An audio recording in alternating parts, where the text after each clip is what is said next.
Hello students, welcome to our channel. आज के इस वीडियो में मैं आप लोग को पढ़ाने वाला हूँ ओसीएम का गाला पेपर 3 का सेक्शन ए। तो ये वाला वीडियो आप लोग आखिरी तक जरूर देखिएगा। तो शुरुआत करते हैं सबसे पहले क्वेश्चन से।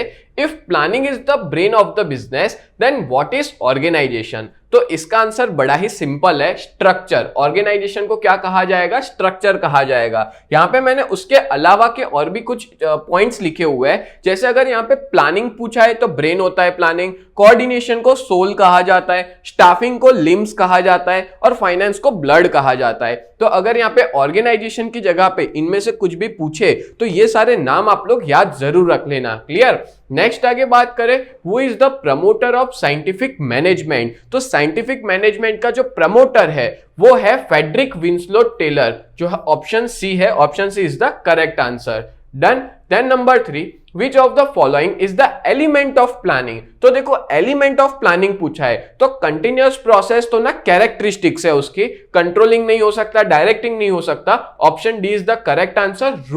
रूल्स ही एलिमेंट माने जाते हैं प्लानिंग के। फिर आगे बात करें number 4, what is possible from the following due to departmentalisation of work. तो इसका आंसर आएगा स्पेशलाइजेशन। स्पेशलाइजेशन मिलती है जब हम लोग अलग अलग डिपार्टमेंट में डिवाइड कर देते हैं काम को। Clear? Then number 5, from the following what should be implemented to prepare future managers. Future managers prepare करना है तो इन सब में से कौन सा होगा? Work distribution? नहीं, वर्क डिस्ट्रीब्यूशन से कोई फ्यूचर मैनेजर नहीं बन सकता। सेंट्रलाइजेशन भी नहीं होगा क्योंकि उसमें पूरा फोकस किया जाता है टॉप लेवल पे। डीकैपिटलाइजेशन जैसा कोई वर्ड ही नहीं है, ठीक है, इस आपके इस बुक के अंदर। देन बात करें, आंसर आएगा आपका decentralisation is the correct answer. Decentralisation मतलब क्या होता है? एक ऐसी ऑर्गेनाइजेशन जहां पे ऑथोरिटीज और रिस्पॉन्सिबिलिटीज डेलीगेट की जाती हो। जब कोई मैनेजर अपने सबऑर्डिनेट को कुछ काम देगा, उसकी ऑथोरिटी और रिस्पॉन्सिबिलिटी देगा, तभी जाके वो अपना सबऑर्डिनेट को फ्यूचर मैनेजर के लिए तैयार कर पाएगा। That's why decentralisation is the correct answer.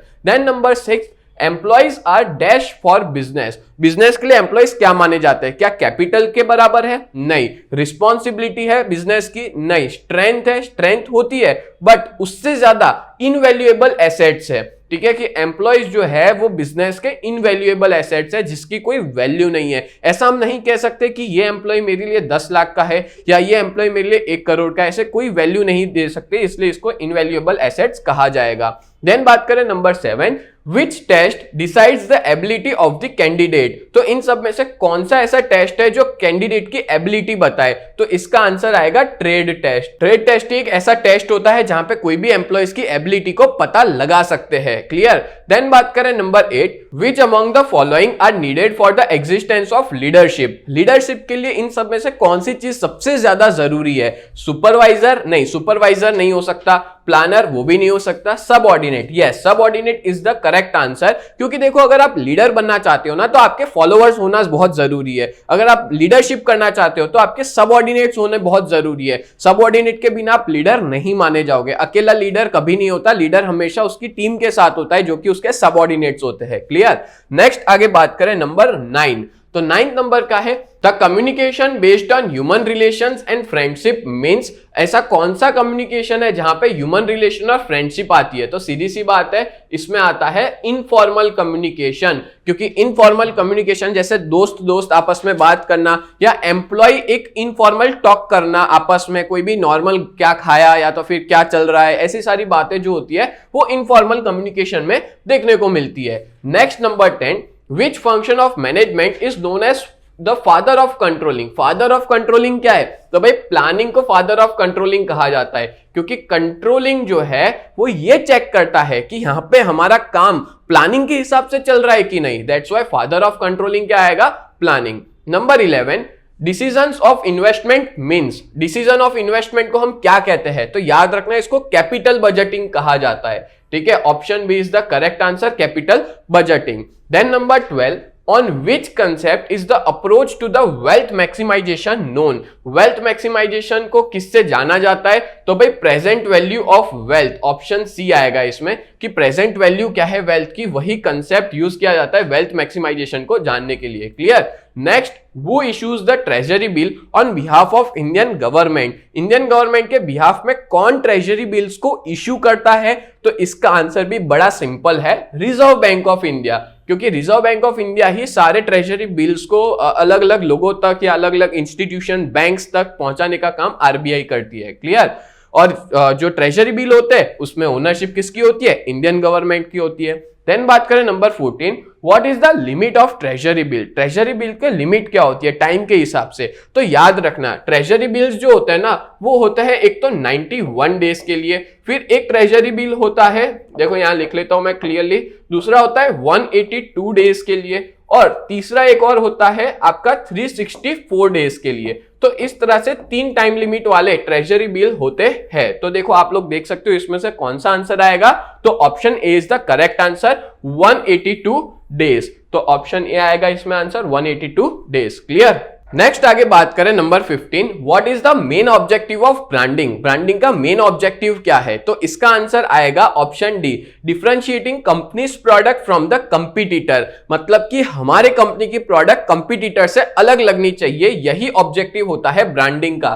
तो option D is the correct answer. देखो एडवर्टाइजमेंट नहीं आएगा, मैन्युफैक्चरिंग प्रोडक्ट का ऐसा कुछ भी नहीं आएगा, making the product more durable ये सब नहीं आएगा। हमारा ब्रांडिंग एक ही चीज करता है कि जब आप कोई मॉल में खरीदने जाते हो तो आप कोको कोला की बोतल दूर से ही पता लगा लोगे कि ब्लैक कलर की बोतल है, रेड कलर का उस पे लेबल है, पेप्सी की बोतल पे ब्लू कलर का लेबल है। तो ये किसका कमाल है? ये कमाल है ब्रांडिंग का। बोलो क्लियर हो गया। तो इस तरह से 15 एमसीक्यूज कर लिए। अब आगे बढ़ने से पहले मैं आप लोग को एक इंपॉर्टेंट इंफॉर्मेशन देना चाहता हूं कि अगर आप लोग 12 जीएसईबी कॉमर्स में हो और अगर आपको पढ़ाई में कोई भी तरह की दिक्कत आती है अकाउंट्स या स्टैट्स के अंदर, तो आप लोग हमारे बैच में जुड़ सकते हो। और ये बैच की प्राइस है 599, बहुत ही रीजनेबल प्राइस है भाई। इतने में तो आप लोग मूवी दिखाते होंगे और उस प्राइस पे हम लोग अकाउंट और स्टैट्स के सारे सॉल्यूशंस प्रोवाइड कर रहे हैं। बुक में जितने भी सम्स है सबके सॉल्यूशंस आपको इस बैच में मिल जाएंगे। बहुत बढ़िया तरीके से आपकी पढ़ाई हो जाएगी। साथ साथ में मोस्ट इंपॉर्टेंट क्वेश्चंस जो कि बोर्ड की एग्जाम में आएंगे उसके भी सॉल्यूशंस आपको इस ऐप में मिल जाएंगे हमारे। और अभी तक आपने हमारी ऐप डाउनलोड नहीं की है तो प्ले स्टोर पे जाकर के डाउनलोड करो, जिसका नाम यूजीटी है, और ऐप स्टोर पे उसका नाम माई इंस्टीट्यूट करके है। और अगर कोई भी तरह की दिक्कत है, कुछ पूछना करना है, तो आप इस नंबर पे भी कांटेक्ट कर सकते हो। देन आगे बात करें number 16, What will show all the information in details about the product? अब देखो कोई भी प्रोडक्ट की सारी डिटेल्स आपको कहां पे देखने को मिलती है? उस प्रोडक्ट के ऊपर। और उस प्रोडक्ट के ऊपर क्या किया होता है? लेबल किया होता है, जिसको हम लेबलिंग कहते हैं। तो option B is the correct answer. लोगो को इंफॉर्मेशन नहीं देता, ना ही पैकेजिंग को इंफॉर्मेशन देता है, ना ही ट्रेडमार्क को इंफॉर्मेशन देता है। हमको इंफॉर्मेशन कौन देता है? लेबलिंग देता है। तो option B is the correct answer. Then number 17, out of the following which has not been included in the consumer protection act 1986 as consumer right? इसमें से कौन सा कंज्यूमर प्रोटेक्शन एक्ट में इंक्लूडेड नहीं होता? तो देखो प्रोटेक्शन होता है, फिर अवेयरनेस होता है, चॉइस, हर एक चीज होती है, बस बेसिक नीड्स जो है वो इन्वॉल्व नहीं होती कंज्यूमर प्रोटेक्शन एक्ट में। Clear. Then number 18, to stop environment being polluted which mark plan has been published by government of India? तो देखो एनवायरमेंट पॉल्यूशन रोकने के लिए इको मार्क को बनाया गया है, और इको मार्क ये बताता है कि ये प्रोडक्ट एनवायरमेंट फ्रेंडली है, एनवायरमेंट को नुकसान नहीं होता। Clear. Then number 19, complain up to 20 lakh claim amount is attended and redressal is made by? देखो 20 लाख तक की कंप्लेन हम कहां पे रजिस्टर्ड करवा सकते हैं? क्या state level commission, national level, district level और इंटरनेशनल फोरम? इंटरनेशनल फोरम तो है ही नहीं, ठीक है। इसका आंसर आएगा डिस्ट्रिक्ट लेवल पे, क्योंकि देखो डिस्ट्रिक्ट लेवल पे ही 20 लाख तक की अमाउंट हम लोग रजिस्टर करवा सकते हैं, मतलब कंप्लेन रजिस्टर करवा सकते हैं। इसके बारे में और थोड़ी मैं डिटेल्स बता देता हूं कि डिस्ट्रिक्ट लेवल फोरम के अंदर देखो डिस्ट्रिक्ट लेवल जो होता है ना उसमें हम लोग 20 लाख या 20 लाख से कम की कंप्लेन रजिस्टर करवा सकते हैं, लेस देन 20 लाख, 20 लाख से कम की अमाउंट, ठीक है।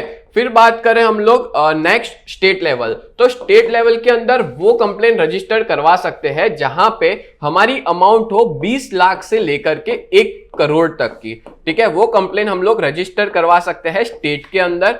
फिर बात करें हम लोग नेशनल की, तो नेशनल लेवल कमीशन के पास जाकर के जितनी भी अमाउंट जो मोर देन 1 करोड़ हो, ठीक है, 1 करोड़ से ज्यादा की जितनी भी अमाउंट होती है वो सारी कहां पे रजिस्टर्ड होती है? नेशनल लेवल कमीशन में। क्लियर। तो ये याद रखना सभी लोग। देन आखिरी क्वेश्चन पे आता है number 20, in which year did liberalisation, privatisation, globalisation started in India? LPG कौन सी ईयर में शुरू हुआ था, कौन सी ईयर में आया था? तो इसका तो बहुत इजी आंसर है, आप सबको पता होगा, 1991 में एलपीजी आया था, लिबरलाइजेशन, ग्लोबलाइजेशन और प्राइवेटाइजेशन आया था। क्लियर हो गया? तो इस तरह से ये हमने एमसीक्यूज भी सॉल्व कर दिए 20 के 20। उम्मीद करता हूं ये पूरा वीडियो आपको बहुत ज्यादा हेल्पफुल हुआ होगा। तो ऐसी वीडियोस देखने के लिए आप लोग हमारे चैनल को सब्सक्राइब करें। तो मिलते हैं नेक्स्ट वीडियो में, तब तक के लिए bye and thank you so much.